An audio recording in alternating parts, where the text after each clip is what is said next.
This is a Tascam DR10L. All right, comes with a lavalier mic.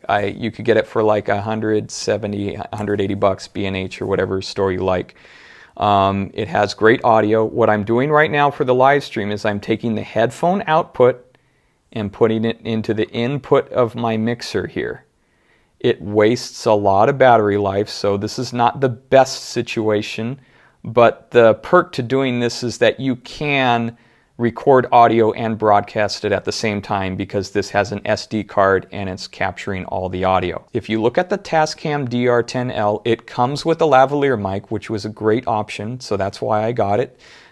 So far it works great. And so once again, in order to bring audio for this live stream, I'm taking the headphone out from this Tascam lavalier mic. Make sure to turn up the headphone volume when you're doing it because as I've experimented, I've forgotten to do that and you won't get audio. So that explains that.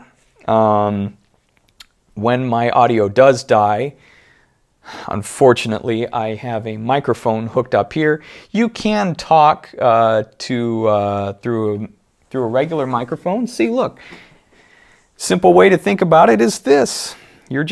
Anything you put into this mixer board, like a microphone here, see, you could talk like this and you don't even need the lapel mic. To demonstrate, let's do an A/B test. I know this is a great sounding microphone here on the lavalier, but at the same time, you could use a cheap $40 Shure mic, the PG58, all right, with this on-off switch on it. Hey, that comes in handy just in case all else fails.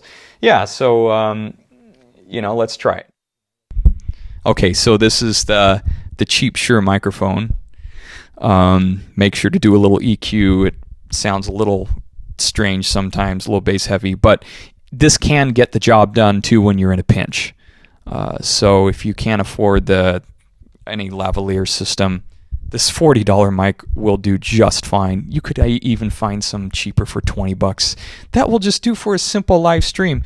See, what matters is that when people are tuning in, like when you're playing an instrument, your instrument may be loud, but when you talk or sing, your volume level on your voice is low, and that may not translate well while going live. So you need to have a loud enough voice here. So use a microphone when you're streaming. So yes, it does sound good, so we're going to switch back to this here. And now I'm bringing in my lavalier mic, the Tascam DR10L here with the Sennheiser capsule, only 160, 70 bucks. I'll put a link in the description to that later on tonight. So yes, as you can see, this is a very simple setup. Like I said, the Behringer does make it a little bit more complicated. I'm only using another interface to get the audio into my iPad because this Mackie mixer here is very simple.